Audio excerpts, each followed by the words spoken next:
Is the EPL officially the best league in the world?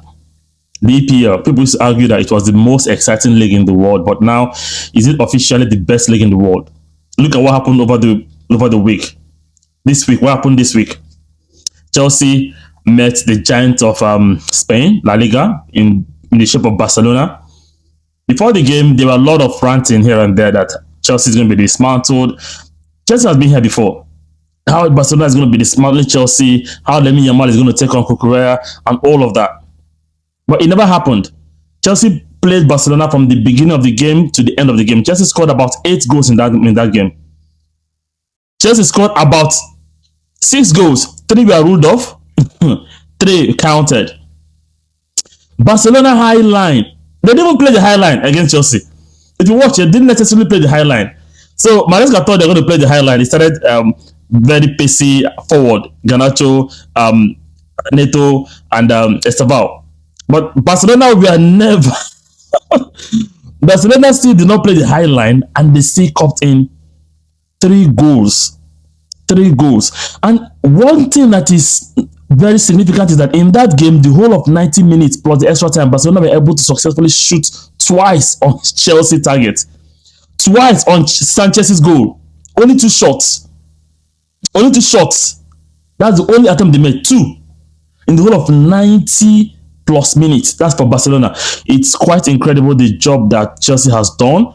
The shift that Caicedo put in, Cucurella put in, all of them. I'm happy for what has happened. But does this mean that Chelsea, that the EPL are now the best team, the best league in the world? Now, back again. After that one, we had another huge matchup between Arsenal and Bayern Munich. People were taunting, hey, Bayern Munich has not lost the game. Bayern Munich are yet to lose the game. They've been perfect 100% the whole season.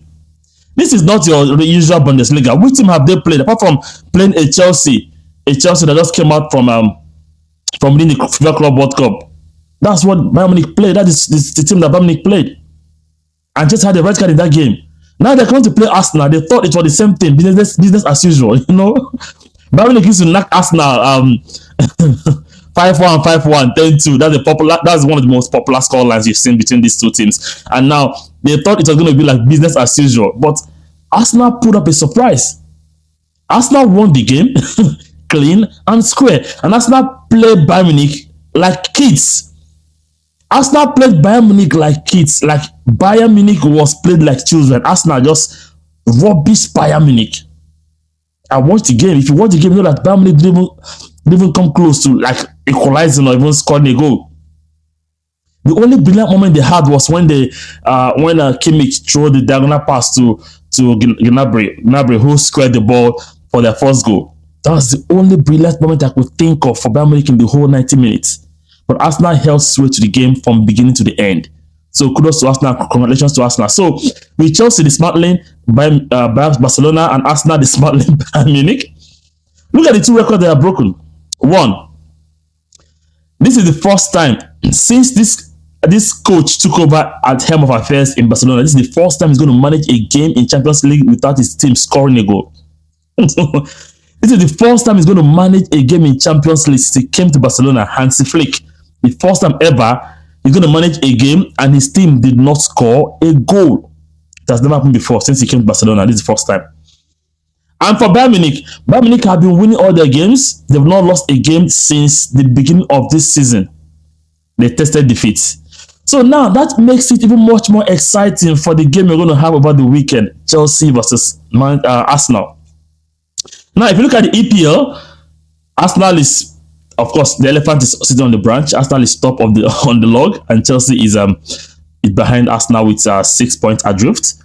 So it makes it more interesting to say that, hey, these two teams seem to be in form. So there won't be any complaints or excuses. The only thing I've been hearing from the different quarters is that, especially from Arsenal fans, that they're going to win Chelsea or draw the game, that Chelsea is not going to win.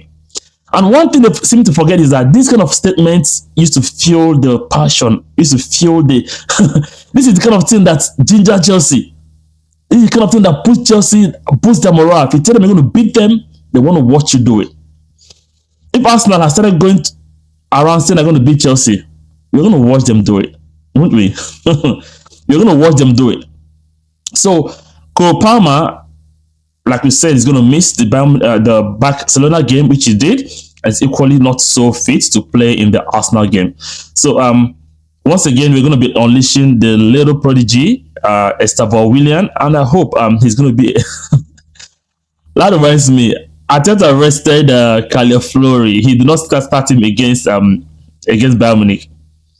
He did not start him against Bayern Munich. It's really nice for Arsenal to have won that game, because if you watch what's it called, Odegaard was not did not start the game, and yeah, Odegaard did not start the game. Caliaflori did not start the game, and yeah, those two guys, at least they are in the first team squad, but they were rested for Chelsea. And in the middle of the game, they have to pull out some of their main players to go rest them for Chelsea. I'm happy that we're rested.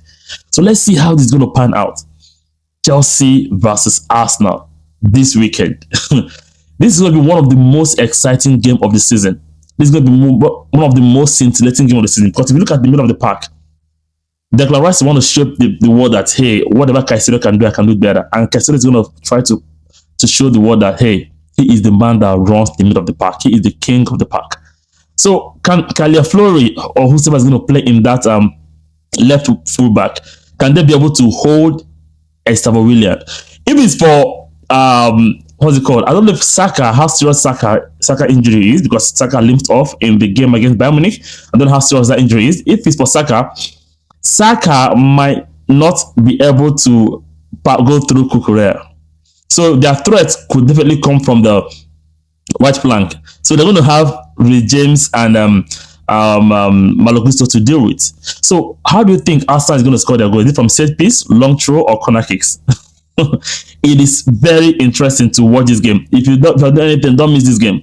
Arsenal versus Chelsea. These are the two most exciting clubs in Europe now. You could argue add PSG to it, make them three. Arsenal, Chelsea, and PSG. These three clubs are the three most informed clubs in Europe right now. So anytime you see a game against these teams, try to